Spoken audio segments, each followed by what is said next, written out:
Good afternoon. Kumusta po kayo? Kumusta ang inyong maghapon? Ito tayo ngayon ha. Ibang setting natin ngayon. Kachokarat. Medyo maganda ang alon ng katubigan dito sa baybayin ng City of San Fernando, La Union. Dito tayo ngayon.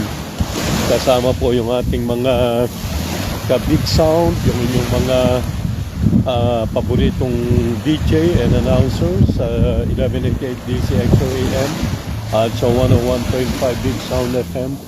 So medyo team building, unwind ng konti. Ayan, kayo ba nakapag-summer na?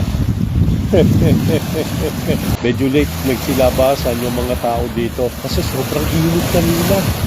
Kami po mula sa Cabanatuan City ay dumating dito, yes, dito kami na ng halian sa isang restaurant dito sa City of San Fernando, sa La Union. Yeah. Ganda ng araw. Ganda ng araw. Yeah. Diba? Dito na kami na ng halian pero grabe init kaya pumasok na sa hotel room. At ngayon lang nagkalabasan. Medyo malamig-lamig din ng konti. O di ba, Mike Chris? Good day po, Sir Raman. Pwede po bang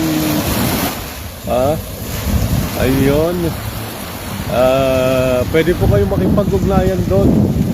Makipag-ugnayan sa ating radio station. Opo. Lagi naman pong bukas sila para sa ganyang mga pakikipagtulungan. Hans Balbuena de la Vega, magandang hapon sa iyo. Yes, sa inyo pong lahat. Magandang hapon ha. Sa La Union ito, Fernan, hindi sa Tingalan, no, sa City of San Fernando, La Union. Ayan. Medyo ay na ating mga kasama nasa gitna na. Baka siyempre pag pupunta tayo doon, bibitaw tayo dito. Bibitaw tayo dito. Okay? City of San Fernando. Si Daniel Santila, good afternoon. Yeah, thank you very much ha, kayo din. Enjoy din, ano man yung inyong ginagawa, mga kachokaran. Ngayong hapon na ito ng Wednesday. Na-check nyo na ba? Yung mga ATM nyo. Dahil araw po ngayon ng Miyerkules, pero 15, di ba? Araw ng sweldo para sa mga 15:30. Para dun sa mga 5th at 20th sumusweldo, tapos na. Ang inihintay na, yung 20. Diba? So, yun lang po, mga kachokaran. Nais lamang natin magpaabot sa inyo ng ilang mga kuntil-kutil ng impormasyon sa bayan ng San Antonio kahapon. Kachokaran, isang lalaki po ang naaresto dahil sa di umano ay pagbibiyahe sa kanyang kulong-kulong ng 25 rims ng sigarilyo.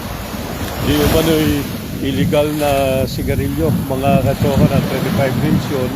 So siya po ngayon ay naharap sa mga kaso.